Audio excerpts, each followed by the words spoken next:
नूर मसीहत मुकद्दस मरकज़ की अंजील उसका 4 बाब 21 ता 25 आयात तक। और उसने उनसे कहा, क्या चिराग इसलिए लाया जाता है कि पैमाने या पलंग के नीचे रखा जाए?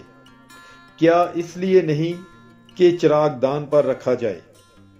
क्योंकि कोई बात पशीदा नहीं जो ज़ाहिर ना की जाएगी, और ना ही पशीदा की गई मगर इसलिए कि ज़ाहिर हो जाए।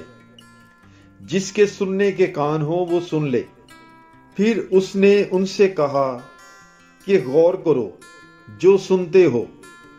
जिस पैमाने से तुम नापते हो उसी से तुम्हारे लिए नापा जाएगा और तुम्हें ज्यादा दिया जाएगा।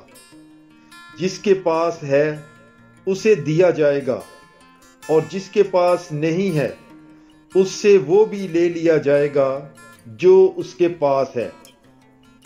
पाक कलाम के पढ़े और सुने जाने पर खुदावंद की बरकत हो, खुदा का शुक्र हो। God bless you. Bible is life.